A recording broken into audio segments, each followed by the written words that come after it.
Thanks, Carol. Well, first of all, I'm just very pleased to see we have such a big showing today. So thank you for joining us in the middle of a good Friday, or maybe if you're coming from internationally, maybe towards the end of your day, or maybe from the beginning. But anyway, it's going to be hopefully a informative, entertaining session we have today. I gave a similar talk to this at the SANS Forensic Summit in the summer, but this format gives me a little more time to dig a little deeper and hopefully get some good questions. So please definitely fill in the questions as we go along, and there should be plenty of time at the end to dig into some of those. So you're here because there's undoubtedly been a spike of interest in credentials. I'd say from both red and blue teams, and absolutely for good reason. Personally, I see credentials as one of our biggest vulnerabilities in the enterprise. It's almost like we've had our head in the sand for the last decade. And I'd say if I were giving this talk even a few years ago, it would have been a lot more depressing.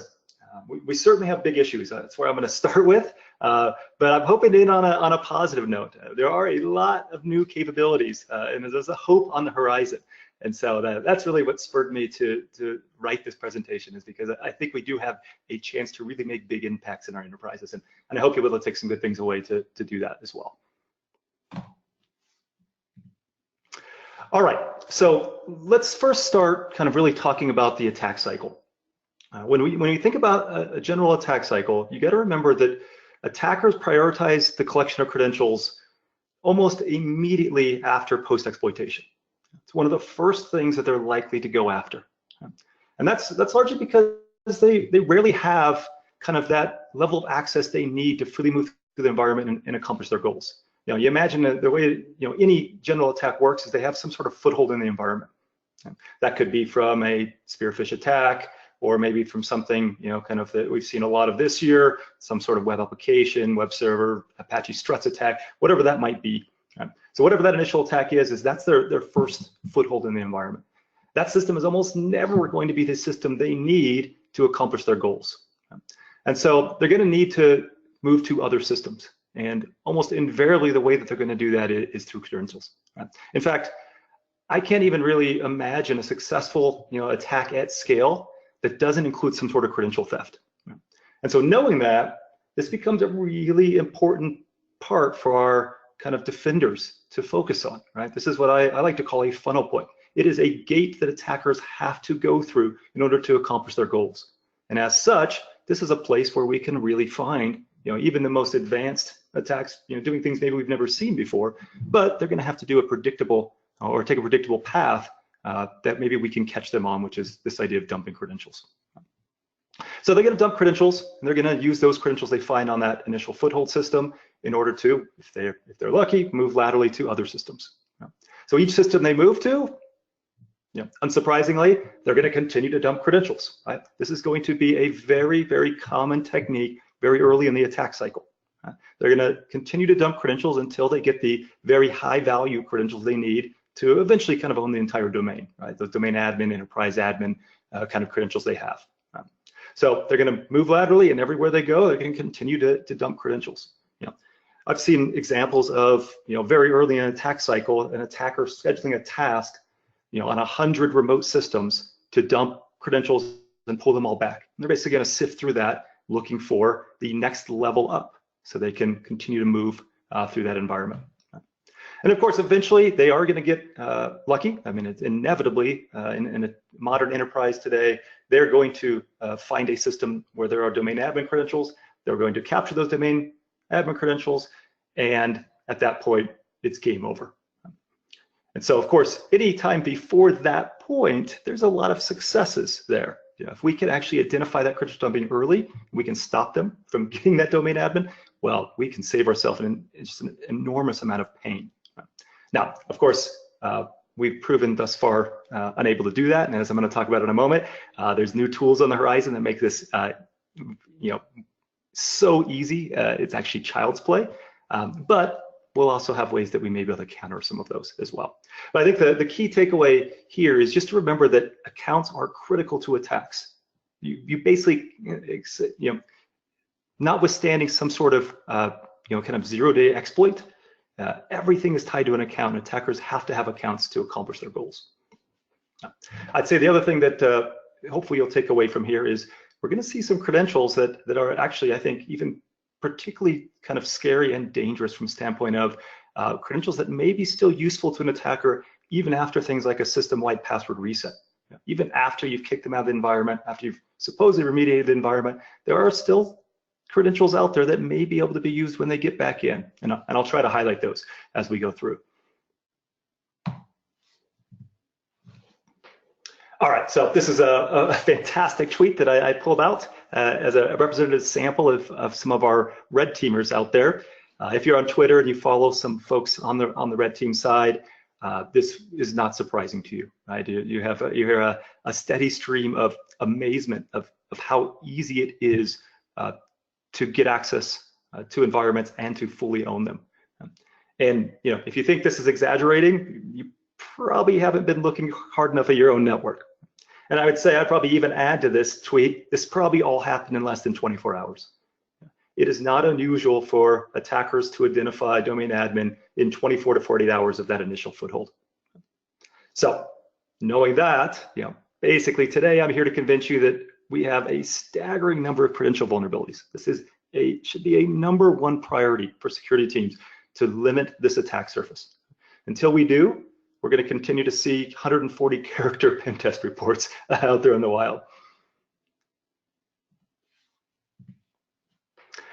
Now, I wanted to kind of bring up the MITRE attack matrix very briefly here, largely because, first of all, it's just a phenomenal resource. And MITRE has done a really, really excellent job of mapping the vast majority of post-exploitation techniques used by attackers today. And so it is a wonderful place to get up to speed on what the latest and greatest attacks, and again, what those common paths that adversaries are going to take when they get inside of an environment. It has a myriad of uses, including threat hunting. I think is an obvious one, but one I see a lot of organizations starting to lean towards is kind of modeling of your own environment and looking for kind of where some of your defensive gaps might be. But there's just so many uses for this matrix. In fact, I want to show you kind of one. This is actually something that I pulled out of our Forensics 508 course, our Forensics and Incident Response course at SANS. And basically, we were using the attack matrix, which is what you're looking at here, essentially to make sure that we were covering the most relevant items when we're talking about incident response. And so kind of looked at this matrix here, and then we mapped across it an idea of kind of which sections covered which areas of the attack matrix. Now, one thing I'd love to point out here is that a large part of what you're seeing on here is directly reliant upon credentials, and often high-level credentials like admin or higher, particularly things like privilege escalation and lateral movement. And so if you look at kind of the predominance around the yellow and green on this slide, those largely require credentials. And that's basically why we're all here today. So obviously, we're going to be talking about credentials, how they're stolen, how they're abused. But at the end of the day, it's not just credentials. It's the credentials allow everything you're seeing, or most of what you're seeing kind of in this matrix, right? They are the enabler of kind of all these other activities. So if you're not familiar with the attack matrix, take that as some homework. It is an amazing resource. They're even starting to map some of these to different adversary groups. We're seeing a lot of community support starting to come into this. So something that I think everyone should be aware of.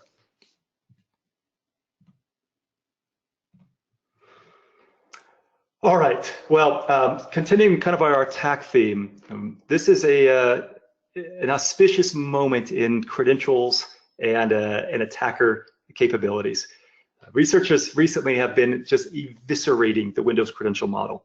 It's like sharks, with blood in the water. Yeah, it seems like every few months we just get a brand new attack, which is just mind-blowing, something that just no one really anticipated.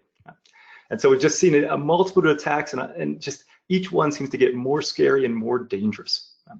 And so some of the latest iteration of tools you may have seen are these kind of new automation tools. So Bloodhound, I think, is one of the first ones that really came out kind of with this idea of essentially using kind of graph theory to graph the network, enumerate kind of high value accounts and trust relationships, and automate the process of identifying how you get through that attack process that I showed you a couple slides earlier. How do I get from my initial foothold to this one machine somewhere on the network where a domain admin failed to correctly exit out of their RDP session and their credentials are still present? Now, typically in a kind of attack, even 6 months ago, this would have been a very manual approach. The attackers would have had to really iterate through many systems to eventually stumble upon that kind of computer. But first we had things like PowerSploit and PowerView, which started to use PowerShell to automate some of this. Bloodhound takes that to the next level, which essentially it maps out system by system, kind of where you need to go to get there. It's probably one of the scariest attack tools we've seen since Mimikatz. So that's Bloodhound. Shortly thereafter, we saw Death Star. The name itself should evoke fear in the hearts of all defenders out there. This is the idea of now taking kind of the idea of graph theory and basically just automating it. So taking that PowerShell Empire, which is an incredibly powerful PowerShell-based pen test framework, and now just saying, you know what, it's great that you can tell me where domain admin is, but just go ahead and get it for me. So this idea of kind of Death Star kind of started the automation piece. Shortly thereafter, we had this idea of Go Fetch, which was released at Black Hat this year, which again takes Empire, Bloodhound. This project in general literally takes the output from Bloodhound, feeds it into a script that uses Empire, and every system in that graph, it step-by-step compromises, sends a beacon back to the attacker, dumps credentials, and then moves to the next system until at the very end of the rainbow, you have your domain admin system. And in some cases, this takes a mere minutes. It is probably one of the scariest things you can imagine to run this kind of in your network. So essentially, we now have push-button domain admin stealing. We were already finding it difficult to keep pace with attackers, right? It was already hard for us to actually be able to counter many of these attacks. This takes things to an entirely different level. Just going back one. If that idea of industrial revolution of lateral movement doesn't send a chill down your spine, it should, because we are in that world now, and you better believe that attackers are starting to employ these tools during their attack cycles.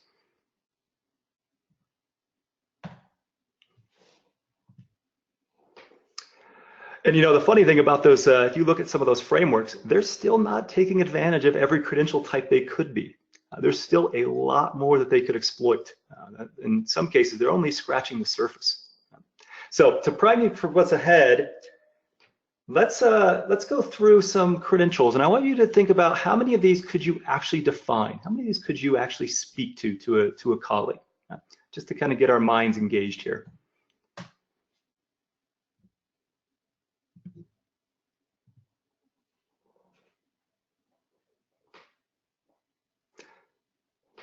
So I'd say that the sheer complexity of the credential model in Windows is absolutely a fault for the situations we're currently in. When you think about the average admin, they only have a fleeting grasp of some of these credential types that we're seeing here.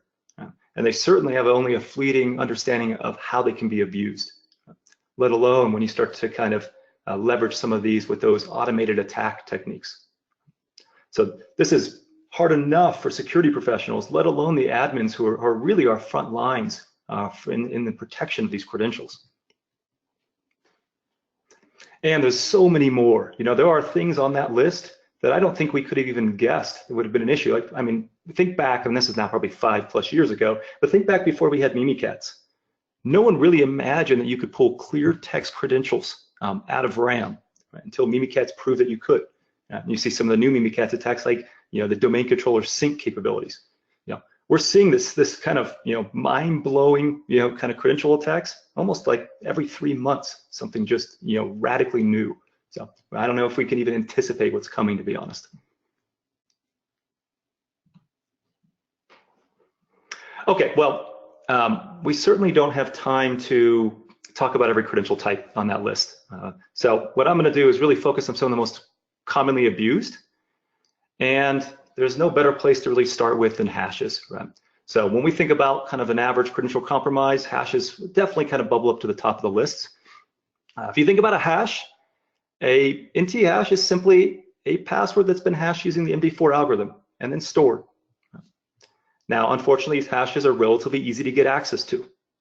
And so, as I mentioned with Mimikatz can often pull in not just the hash, but actually the clear text representation of that password that's stored and for single sign-on purposes in memory.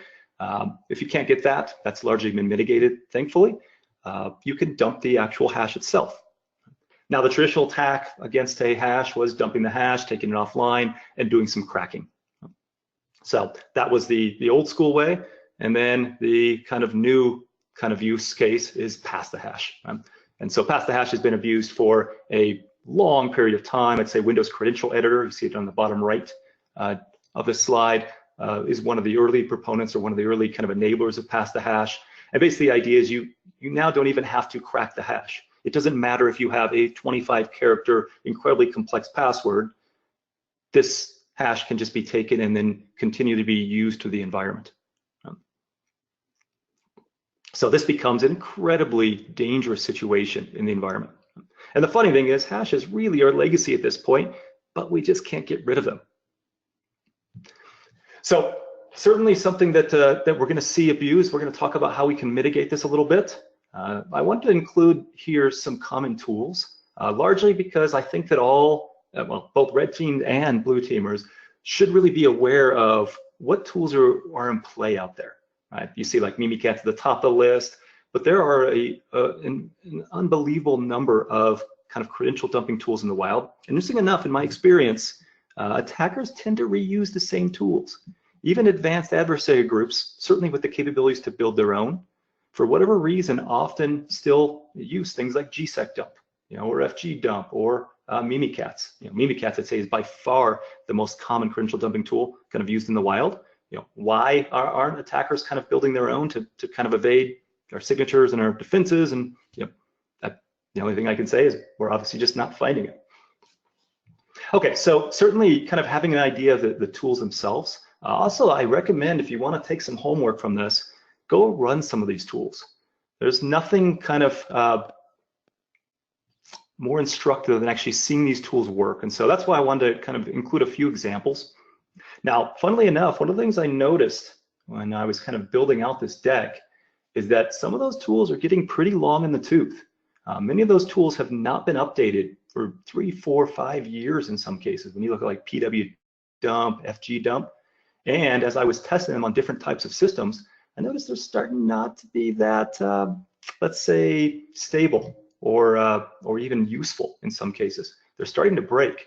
And so that alone is kind of interesting as well. And it might explain why sometimes we'll see in an intrusion multiple different tools brought over into the environment, because some of them simply might not be working on different systems that you have deployed. Okay, well, one that certainly is still very valid and works quite well is gsec dump. And that's what we see here. We see gsec dump run, just a simple command line. You need admin rights to run this. And the results are being put out to a text file. So this is something you might see. In this case, it was actually run on a domain controller. And this would be the output we might get from something like gsec dump. Now, I will tell you, this is quite unusual. Ordinarily, you would only see the active sessions on the system. So typically, in general, post, I think, XP Service Pack 2, sessions, or when a session is closed, the hashes are no longer available on that system, unless they're their local accounts. And local accounts are stored in the registry, but these are all domain accounts. And so a domain account typically would only be present during an open session. So the big question is, why do we have so many open sessions on this system? And the answer is, it was a domain controller. So if you've ever wondered kind of why attackers sometimes take the risk to run dumping tools on a domain controller, this is a great reason. It is a fantastic one-stop shopping to pull a lot of password hashes very quickly. Right? And in fact, there is one domain admin in this list. The name is rsidal. So this would have been very, very lucrative from that standpoint. So this is why they sometimes take that risk, even though we're obviously hopefully monitoring and protecting our domain controllers much better than other systems. It's because of kind of results like this. All right, so once we get those hashes, what can we do? Well, you can certainly crack them, but I'm not sure that many people are doing that anymore. The better option is if pass the hash is still present and available in the network, and we'll talk about some of the mitigations that start to kind of defeat pass the hash coming up, but if it works, you're likely going to see the attackers move to that model. And so what we're seeing here is essentially kind of Mimikatz being used. A hash has been dumped from somewhere else, and basically it's just being fed back into the Mimikatz tool, and a remote command shell is being executed using that hash. So we can see kind of that remote command shell run, and we can see the username in this case was the help desk, which is kind of the local admin account in this scenario. But when I see things like this, I think back to just how much time the average enterprise has spent on password length and complexity, and all the pain and misery we've put through with complex passwords and all this. And it's amazing to me how few attacks really can even be mitigated with a complex password. This certainly isn't one. I'll try to point out one or two that actually it is relevant for. But when you have pass the hash available, it doesn't matter how complex your passwords are.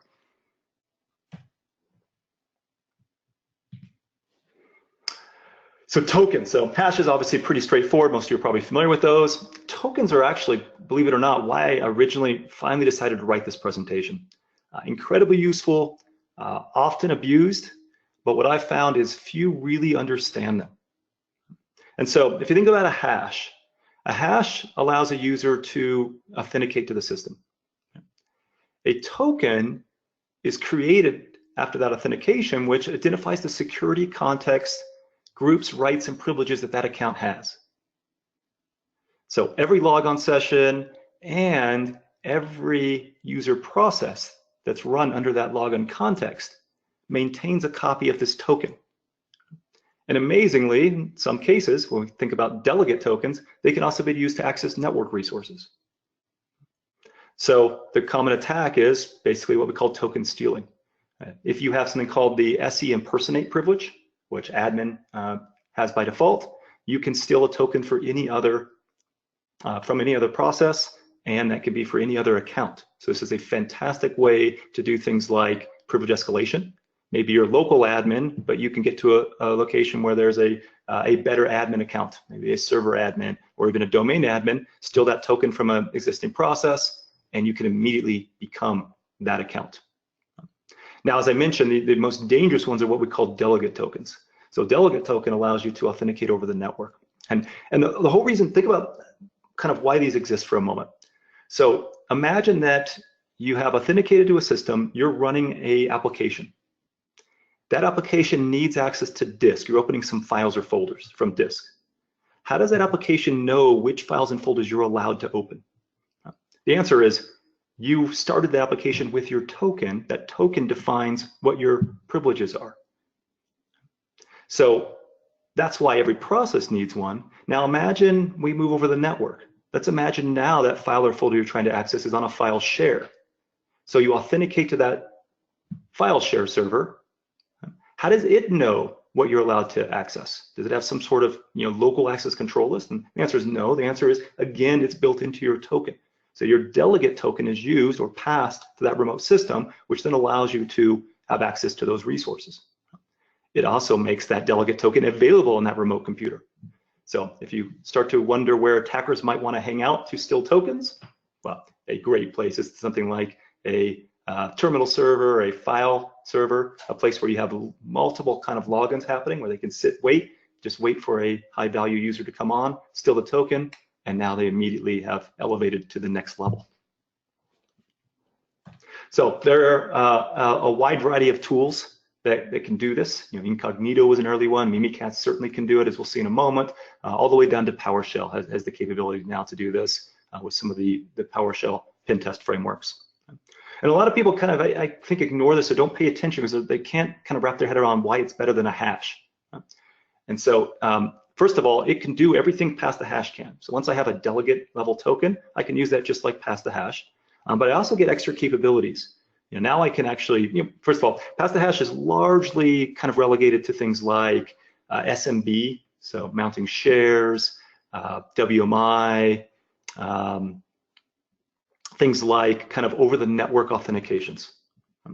Whereas when I've got kind of a token, now I have extra capabilities, like I can use that with basically the Windows tool set. So now I can do things like create users with it, or that kind of privilege escalation. Also, in my opinion, and this is I think this is a little controversial, but I will tell you, I'll go on record saying I think pass the hash is going to die out eventually. Right? Now, all attacks never really die completely because we never really get to that point, but largely it's going to, I think, be relegated to a second-tier attack. And I'll talk about why as we get through later today, which is largely Microsoft continues to try to mitigate it. They haven't been successful yet, but they've got some amazing kind of mitigations in play now that once we get to some of the newer versions of the operating system, I think are going to largely kind of relegate past the hash to the old school kind of pile. And largely because int hashes, let's face it, they're legacy. Once we kind of move away from more legacy apps and things like that, we shouldn't see as much NTLM traffic going on. Right? But tokens will certainly not die out. They are critical to the kind of the inner workings of the Windows credentialing system. The other reason why tokens are really important, they're simply stealthier. They don't rely on the weird like NTLM downgrade attack that pass the hash requires. There's no need for like LSAS attacks. You know, most of the dumping tools for hashes kind of attack the LSAS process, which now with protected processes in like Windows 8 may be more difficult. Also, there may be more logging around it, starting with Windows 8 and above. And frankly, a lot of your security tools are looking for that exact kind of attack technique, whereas token stealing is certainly a lot more under the radar. It's actually really hard to prove from a forensic artifact. There's almost no forensic artifacts related to stealing a token, unfortunately. All right, so just an example of some token stealing here. This is using Mimikatz. Now to just show you how easy this is, basically the first thing we do is ask kind of what my current token is. In this case, it was just a standard user account.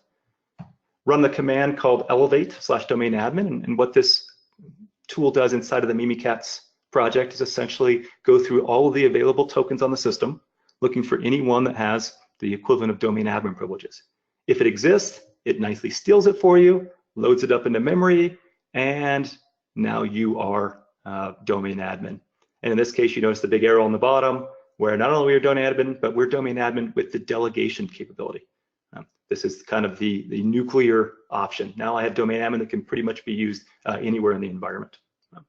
Now, one of the mitigations, you could do this with high value accounts. For instance, just simply through Active Directory, you can actually turn off delegation on certain accounts. This is a great kind of, very kind of low cost mitigation for things like that, where they could steal your tokens certainly, but they can't use it for delegations. They can't use it over the network, which is largely what attackers typically want this for. And this really gets us to, I think, one of the most important parts of this presentation, which is we've got to pay attention to where your privileged accounts are, what they're leaving behind. And this is something I think that most organizations have not paid nearly enough attention to. I mean, very simply, if we don't interactively log onto systems with highly privileged accounts, your credentials will not be present, cannot be stolen, whether it's hashes or tokens or tickets like we're going to talk about, and then they can't be used for all this nefarious things we saw in that attack matrix. And so basically, this is really more of an education or training problem.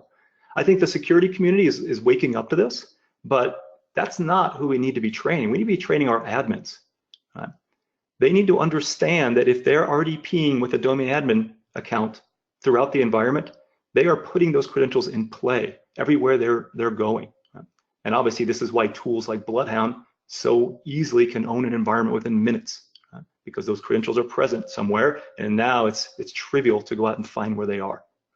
So more than ever, we have to move to a model where we are not doing interactive logons.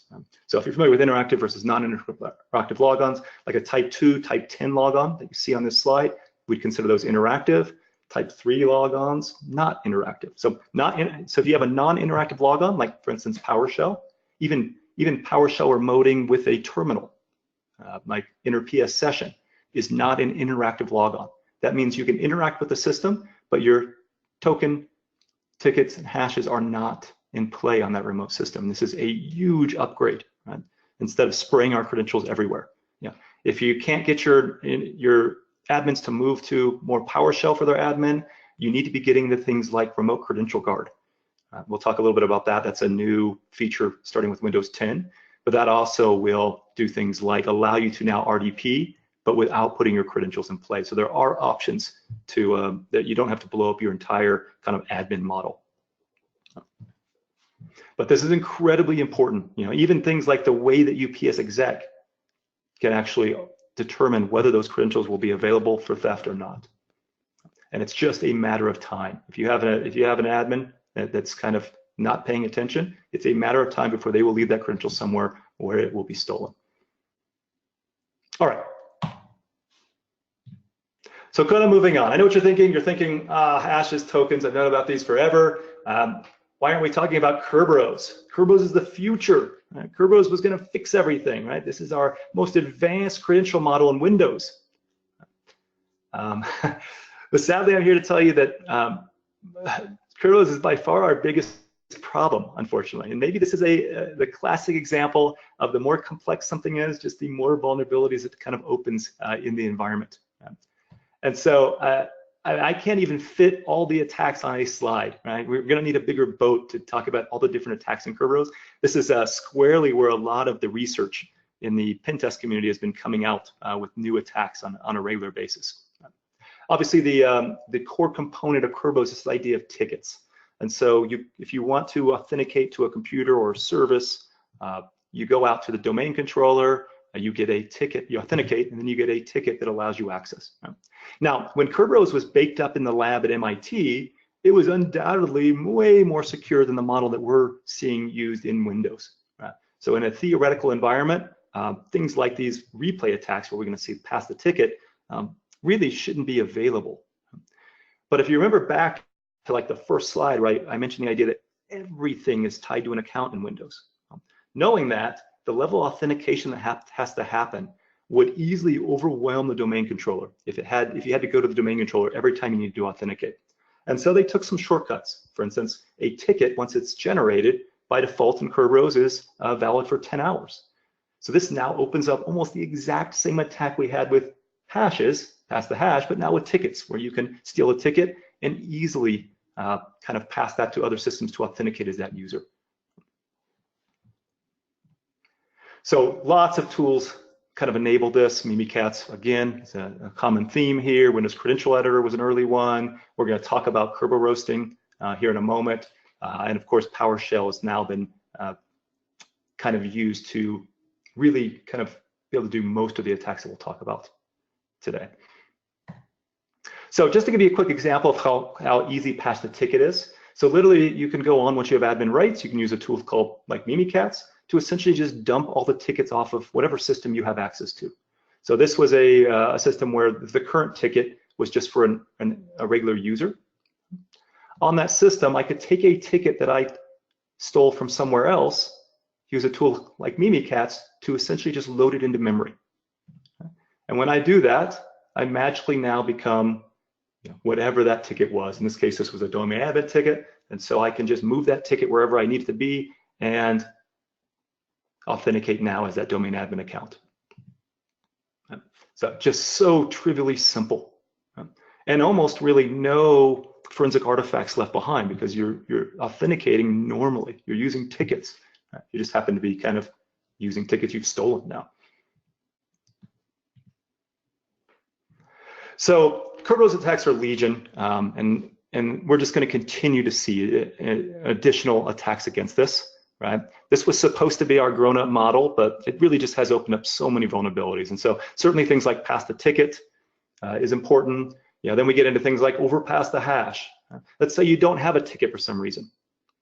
So maybe you've dropped a hash from a system and you want to turn that into a ticket. So you can use a technique called overpass the hash, where you can replay a hash and get a ticket back. So now you have this nice new flexible kind of Kerberos authentication that you can use to accomplish your goals.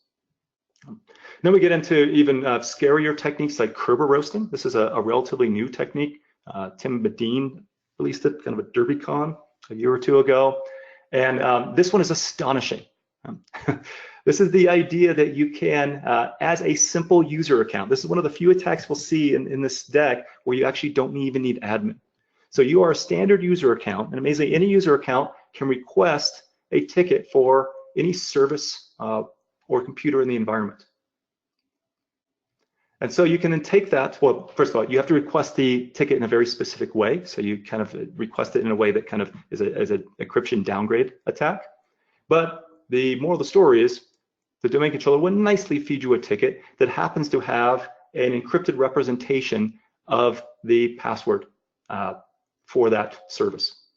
So what you would do in this type of attack is first you'd identify the really high valued services. So undoubtedly you have some services in your environment that are running as domain admin or very highly privileged accounts. You identify which ones those are, request the ticket, take the ticket offline that you just received and crack it offline. So this is an offline based attack, which means you're not going to get a lot of forensic artifacts related to it.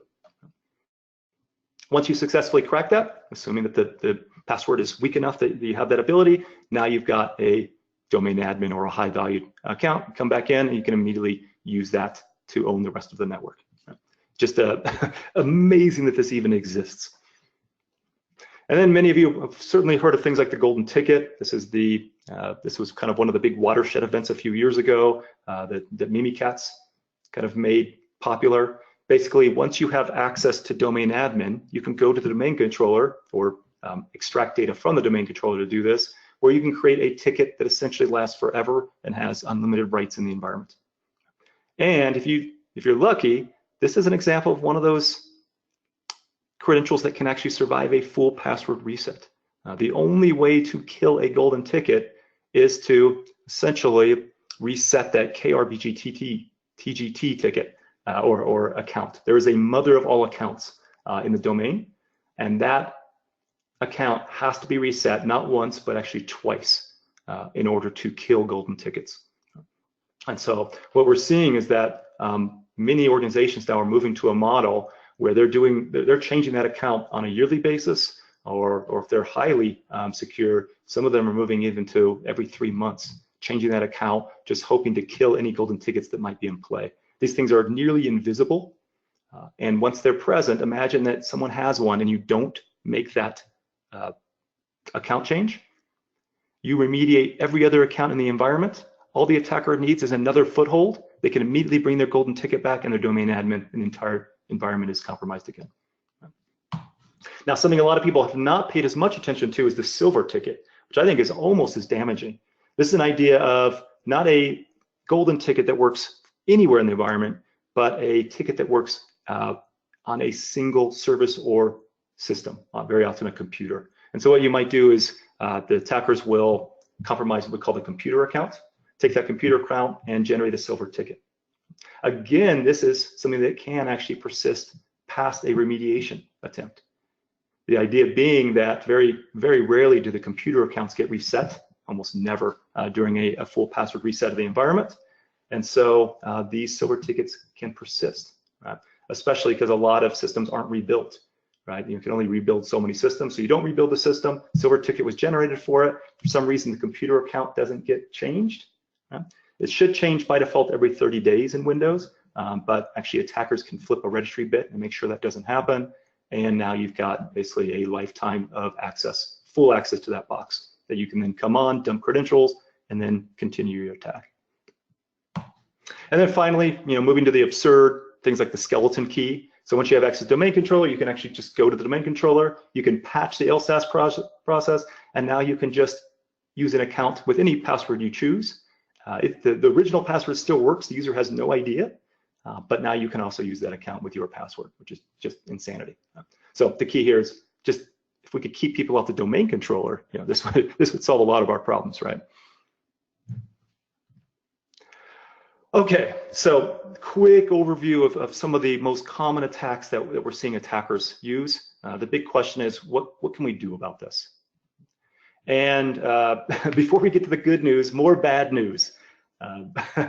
The Kerberos attacks are so devastating because they are almost nearly invisible. They're not vulnerabilities. They are just features that are being abused, right? That whole Kerberosting thing, it's like it's not going away because that is a baked-in feature of the Kerberos model. So this makes detection so difficult. Actually, not impossible. Actually, EU cert this quote here. I think in the current day they would probably modify this quote very slightly to not impossible to detect something like a golden ticket or a pass the ticket, but probably outside the scope of most teams' capabilities. It's probably not something you want to spend your time on.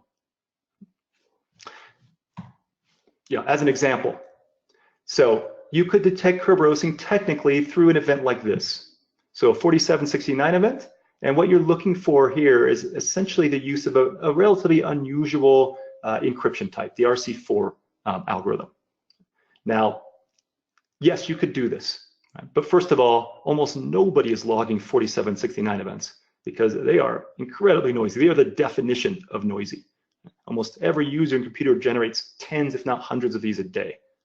So even if you did have these, now you got to go through all of them and you got to identify the encryption type. And the only problem you're going to run into here is, yeah, this is rare, but not that rare in big environments because the reason why it exists is for backwards compatibility. And you undoubtedly have legacy systems that are using it.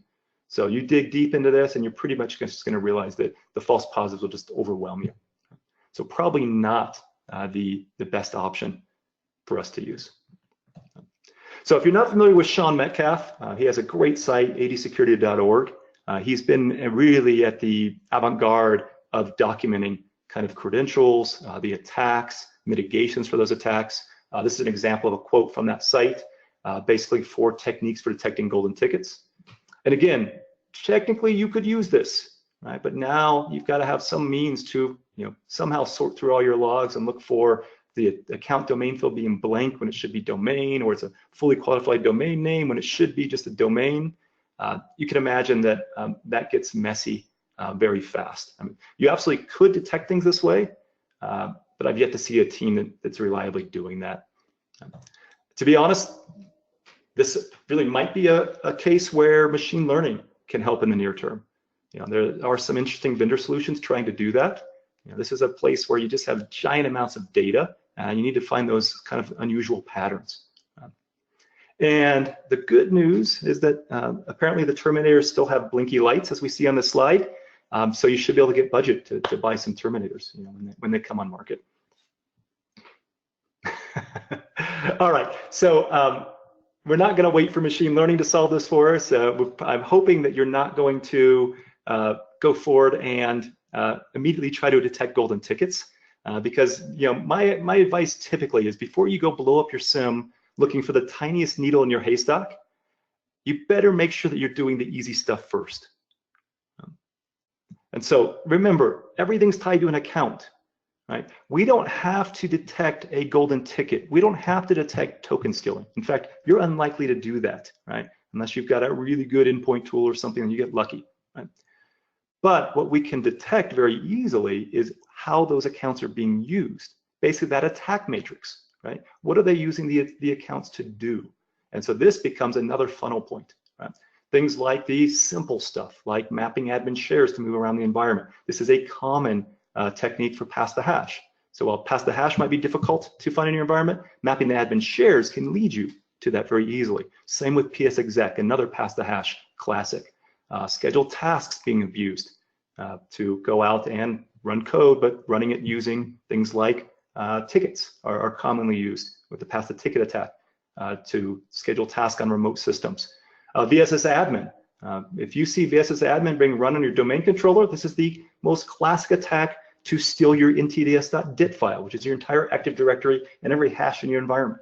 So triggering on things like that can save you an unlimited number of just amount of pain. So looking at the simple kind of attacker techniques, also a lot of the tools that the attackers are using leave artifacts behind themselves. So for instance, a lot of the credential dumping tools will create services as part of their ability to elevate the privileges of the system to get access to LSAS to then dump the credentials. So one of my favorite event log entries is 7045. So that came out in server 2008 R2. And that basically shows not whenever a service is created, but the very first time a service has ever been run on that system, right? Which is the definition of unusual, because you don't get a lot of new services on servers and workstations. Typically, it's a great place to find credential attacks. Or things like Metasploit, classic. Metasploit is one of the most classic techniques used for pass the hash type of attacks. Well, Metasploit also has an interesting property where it uses a lot of random file host service names. So looking at those in your event logs and triggering on kind of names with high entropy can really be an easy way to detect kind of some of that unusual activity. Code injection is used by a wide variety of these different credential dumping tools.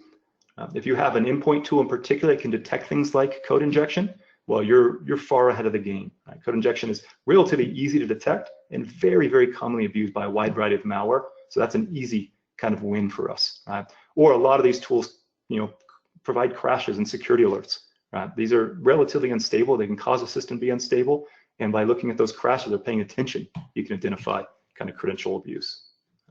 And then finally, I think one of the more exciting or I think relevant kind of things to do is just simple behavioral analysis. What is normal in your environment, right? A lot of folks have been talking about threat hunting. It's actually kind of, one of the core components of the 508 class that a lot of this material is present in. And the whole idea behind threat hunting is trying to identify what's normal and then going and finding the abnormal. So is it normal for local admin accounts to even be in use in your environment? Hopefully not. You should be kind of moving away from that. If it is, well, what is the pattern? What times of day are those being used? Domain admin, right? Hopefully you have a very small number of these. And why did one of those domain admin accounts log into 56 systems in one day? That should be a big beacon saying, hey, this is a problem. This does not look normal. Or your service accounts, incredibly valuable targets. Why would a service account be logging in interactively to several systems? So many different ways to kind of identify anomalies beyond just trying to figure out the fact that they're using a token or a golden ticket or whatever that might be. So my advice, do the simple stuff first and then get to the more advanced. All right, so that's the detection piece, and certainly we have some decent options available to us. The really good news is that Microsoft has stepped up and has provided some means to greatly reduce the attack surface. And so there is some light at the end of the tunnel here, particularly when we get to some of the newer versions of Windows. So I want to cover a little bit of that. We start with Windows 7. Windows 7 was finally starting to wake up to the fact that XP was highly insecure. So we had something called user access control. Now, I've got a star next to this because it's not a security boundary, but it does provide an extra hurdle for things like privilege escalation. Funnily enough, a byproduct of user access control actually does defeat some pass-the-hash attacks. So that was a pretty big win from that standpoint. All of a sudden, when we moved to a Windows 7 environment, pass-the-hash started to be less effective with local admin accounts, which is one of the most commonly abused vectors for pass-the-hash. Kerberos attacks, we got something called managed service accounts. This was a pretty neat concept, knowing that service accounts are such high targets and so painful for organizations to manage. What a managed service account does is essentially do it automatically for you. It assigns a highly long, complex, random password to your service accounts and rotates that every 30 days. And so this is a great way to defeat things like Kerberos as an example, because the password is highly complex. You're not going to crack it. Now, unfortunately, it wasn't very feasible to even get this working in Windows 7. We'll see there's an upgrade around the Windows 8 timeframe. And probably the most important part, everything we're about to talk about with Windows 8, which is where we really get the interesting stuff, has now been backported to your Windows 7 environment. So there's no excuse not to be using many of these mitigations. So as I mentioned, Windows 8, certainly where things got much more interesting from a security standpoint. It fixed the hole where Mimikatz could do things like dump credentials in clear text. So that's that kind of a single sign-on components. It also introduced something called protected processes to try to break some of the credential dumping tools from accessing LSAS. It started there because it really didn't do it effectively. Mimikatz just uses a signed driver to get around the protected process component. But one upgrade is that you do get some decent logging with that. So I would still recommend maybe using it, at least for the logging piece. Then we got things like domain protected users, arguably one of the biggest upgrades. This is one of my favorites. This is a group that you can put high valued accounts in, like your admin accounts, or maybe accounts that have access to your dev environment or whatever you care, obviously accounts you care about. When they're in this group, basically the account becomes almost useless to attackers. They don't cache credentials on the remote systems. The tickets and hashes are not available on a remote system. Tokens are not delegate tokens. right? They're only impersonate tokens, right? Kerberos ticket life is reduced to only 4 hours, so those passive ticket attacks become less useful. The weaker RC4 encryption algorithm isn't allowed, which breaks things like overpass the hash. So basically, just about every kind of attack you could think about with those credentials, and that was not in play. And it's a very easy thing. It's just a group. You just put the accounts in there. They also introduced something called restricted admin, which tried to protect credentials when RDP was used on remote systems. It sadly opened up some other vulnerabilities. That's why it started there. It's probably not being used in most environments. It basically opened up RDP to pass the hash attacks, which is astonishing, but it just shows you how complicated all this is. We're going to see that Windows 10 has a better option called Remote Credential Guard. They also do a little better job of cleaning up, making sure credentials aren't hanging around on remote systems. They included some new groups for local account. So basically, you can make sure your local admin accounts are in these local groups, but basically prevents them from authenticating over the network. So again, breaking things like those pass the ticket, pass the hash type of attacks. Token theft, again, remote restricted admin kind of reduced that. That domain protected users group also doesn't put delegate tokens in play. And then finally, in the Kerberos world, an upgrade to managed service accounts. So this is very similar to that idea of automated management of your passwords for service accounts, but they made it more feasible to be implemented in a modern environment. So this is something that actually could be put in play. And then finally, Windows 10, bottom line here is minor upgrades. So Credential Guard, actually not a minor upgrade, Credential Guard is a tremendous upgrade, which essentially breaks every known credential dumping tool out there. Right? You need certain hardware and requirements. You obviously need Windows 10, but once you get there, it basically moves all your hashes and tickets into a protected enclave, basically using virtual machine technology with a very restricted function set.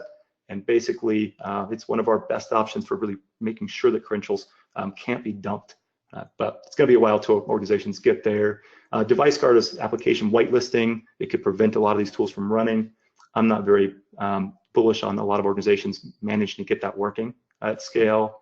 And then Remote Credential Guard is another big upgrade. Now, it's not just admin accounts, it's any account can use Remote Credential Guard to essentially RDP without putting their credentials in play. So now you can do an interactive logon without worrying about spraying your credentials.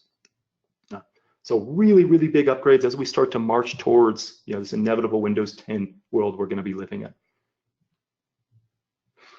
Okay, so I'm not going to go through this. This is largely for your reference, but the idea is trying to map many of those mitigations we just saw and talked about to some of the attacks that we also talked about. And you can see that a combination of mitigation techniques really starts to greatly reduce the attack surface that attackers can rely upon in your network. And so this is obviously a pretty complicated list of things. I simplified it. The bottom line is, if you put less hashes, tickets, and service accounts at risk, and you don't let people have access to your domain controller, you're good to go. And as we talked about, some of this is really simple stuff. Move to PowerShell instead of RDP, right? Make sure your service accounts have really long passwords, or you're not using service accounts with high-value domain accounts or domain admin access. So it really can be simple when you start, and then you can make kind of incremental gains from there. Okay, so wrapping things up, we could write a book on how to properly remediate enterprise accounts, but here's some of the most important ones based on kind of what we talked about today. The bottom line is you've got to limit the number of privileged accounts out there in general. You should audit your accounts. Those accounts that you have to have, you should be using things like domain protected user groups that basically makes those accounts relatively useless to attackers. So some good mitigations around kind of the admin accounts that you have to have in play. Upgrading to Windows 10. So once you get to Windows 10, you get all these wonderful new mitigation techniques. Eventually, you may get to a point where you can start employing Credential Guard on those systems. And again, that's going to really break every known dumping tool we have. Now, there's still some token-based attacks that we're starting to crop up with Credential Guard, but it greatly reduces the attack surface. This is probably, I'd say, the biggest win you could probably get an entire deck. Those service accounts are so valuable and so poorly understood by most enterprises. These are often accounts that haven't been changed for years because people are afraid if they change them, things are going to break, right? And they often have very high value privileges. So bottom line is you're going to have to face this monster either before or after a breach. Right? So the attackers are going to get access to these. So you might as well do it before, save yourself a lot of grief. Audit what service accounts you have, reduce the number that have high valued privileges, restrict them from being able to be used interactively, create 25 character complex passwords to defeat things like Kerberos, maybe use that group managed service accounts we talked about to do it automatically. Lots of things that enterprises really need to be doing in this component. Another one where I think we're probably heading is basically just getting rid of domain admin.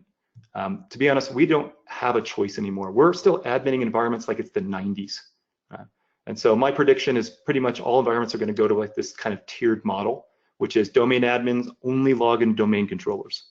Server admins don't have the ability to log into domain controller, they only log into the server network. And by tiering your admin groups, the fact that a domain admin never is used in their servers or workstations means it's not in play. Right? This is one of the things that Microsoft has been pushing to a lot of organizations, and it makes a lot of sense. Right? When you look at Bloodhound, Death Star, how easy it is for them to identify domain admin, you pretty much don't have a choice anymore. So I predict we're all going to be moving to this model.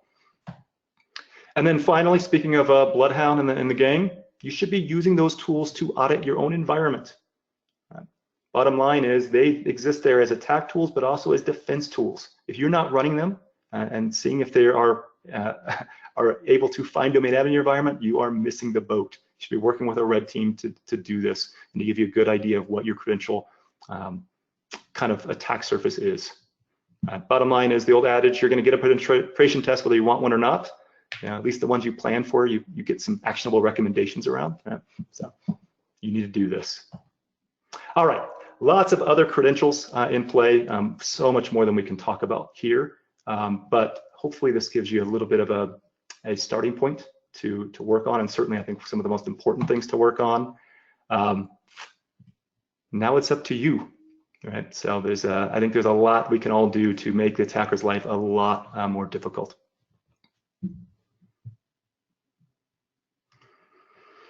All right, wow, I can't believe how fast that time went. You can tell that I think this is a pretty important topic. I'm gonna look at some of the questions when we've got a few minutes and see if I can get some of your questions answered with the time we have remaining. All right, let's see. So we've got a question that says, if we implement two-factor authentication with like a YubiKey, would that help mitigate the pass the hash problem? Or are we just totally screwed? In general, two-factor authentication is a really important topic in itself, and it's surprising how little it matters from the points that I brought up today. You got to think of two-factor authentication largely as helping with the initial authentication. But after that, things like a token is generated for that account, no matter whether you're using two-factor or not. Right? That token then be stolen and then used the same way as if it were, a kind of single-factor account. And so, for most of the attacks you saw kind of discussed today, two-factor is not going to be a great benefit. Probably one of the only ones where it really is helpful is that skeleton key attack, where they can patch LSAS, but still that two-factor auth would still require the two-factor piece to fully authenticate to that account. But in general, that is not the panacea that's going to help us here. All right, someone asked about Microsoft ATA detections. That's an interesting advanced threat analytics is a new, relatively new Microsoft product. Basically, it's sitting there kind of sniffing kind of communications back and forth to domain controller and trying to identify some of those behavioral concepts, looking at weird tickets that might be indicative of a golden ticket in use, or a lot of requests that might indicate Kerberos, things like that. It was an Israeli company that Microsoft bought a little while ago. They've got an interesting package around it. I've talked to several organizations that are kind of implementing it. I think that we're still waiting to see kind of if this is going to be the Holy Grail. As we know, there is no Holy Grail, but certainly I think products like that are kind of a really interesting thing that we need. We need to really start thinking about how we can do that behavioral piece here. All right, James asked, why not make every user account domain protected users? Now, that's a really good question and something I didn't dig into. When you start dropping users into like domain protected users, or let's say you use Active Directory to turn off the delegation token option, you do start to restrict what that account can do. If you can't use a delegate token, you start to not be able to, say, authenticate to file shares, right? So this isn't a total silver bullet, right? It's going to make some of your admins pretty angry because they're going to have to figure new ways out to admin. But there's no choice, right? So that's why we don't make every account kind of as restricted as you would expect. A better option would be your high-value admin accounts. Put them in some like domain-protected users. They will have a limited scope of things that a small kind of limitation on what they can do, but they can still get their job done. They just have to find new ways other than mapping shares, for instance, to get their job done. And obviously things like PowerShell kind of makes this much more feasible. And then when you get to things like remote credential guard, that gives you the best of all worlds, where it allows you to kind of interactively log on and in some cases do that kind of third-party authentication, again, without putting the credentials in play.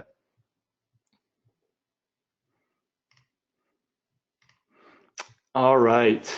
What's the biggest issue with implementing Credential Guard? I'd say the biggest issue is just upgrading to Windows 10 Enterprise. There's some hardware requirements. You've got to have Windows 10 or Server 2016. They're the only ones that support Credential Guard. And also you're going to have some, if you're in a VMware environment, you may have some issues there because it uses Hyper-V, and you can't run Hyper-V and VMware kind of on the same box. I think that's a limited scope of users where that's going to be an issue. But Credential Guard's really, really impressive and really exciting, but it feels like we're a long way away. I've only talked to a couple of enterprises that have managed to start rolling it out, but I think they're going to be really happy with that choice.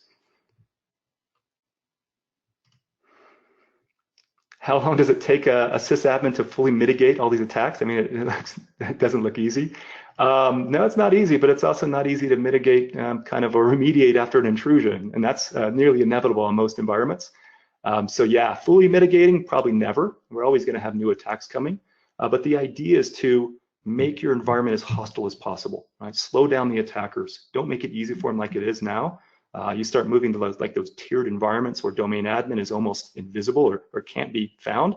Like, if you have an environment that domain admin isn't compromised, the cleanup on that is an order of magnitude cheaper and faster than the opposite. And so really just, my recommendation is hopefully don't be overwhelmed by the number of options. Take it slowly, right? Find the kind of the most high impact things first and just slowly kind of build upon that. All right, is there artifacts on the endpoints other than event logs to see who has delegate token or silver tickets? In general, endpoint-based artifacts, from a traditional forensic standpoint, you don't get a lot of them with these credential attacks. You mentioned event logs. That's by far the most kind of common way we'll track this activity. Certainly, if you have some sort of endpoint tool that's kind of watching processes, you might be able to identify when that's, SE impersonate option is used, but to be honest, that's used so often. You might be able to determine some weird activity on the system, but a lot of it is event logs. So this is another thing, like when you start looking at your data sources, if you don't have a good event logging, tracking this can be very difficult. All right, let's see. Do some of the identity access management enterprise tools that manage privilege accounts help mitigate some of these attacks? Absolutely. I think if you look at some of like the third-party vendors that have basically built their tools around kind of identity access and things like that, you will see that they are trying to try to mitigate some of these as well. Those in conjunction with some of the built-in Microsoft mitigations can be really powerful combinations. So absolutely, even things like just password vaults, like local admin password system lapse from Microsoft, limiting the number of local admin accounts that share passwords across your environment can be kind of a huge upgrade. So absolutely, you're seeing some of those vendors also trying to include other mitigations. These attacks obviously are not new, they're well known. Unfortunately, just most environments aren't paying attention to them.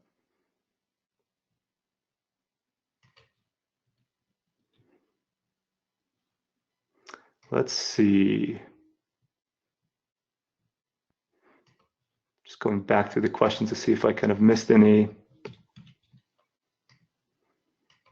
Carol, how much time do we have? We're technically over a few minutes, but it's fine with me. All right. Well, I think I've gotten through most of the questions. So what I'll probably do is, my contact information is here on the slide, and if anybody wants to get in touch and we can chat a little more, certainly feel free. But I really appreciate of all of you spending your hour of maybe your lunch break or whatever that might be with us today. As I mentioned, this is a part of kind of what we teach in the SANS 508 course. So if you're kind of interested in this or incident response or kind of investigating attacks like this, this is really kind of why we wrote that class. So you can definitely get some more information there. Here, other than that, what do you think, Carol? All right, well, we can wrap it up. Thank you so much, Chad, for your great presentation, which helps bring this content to the SANS community. To our audience, we greatly appreciate you listening in. For a schedule of all upcoming and archived SANS webcasts, including this one, please visit sans.org/webcasts. Until next time, take care, and we hope to have you back again for the next SANS webcast.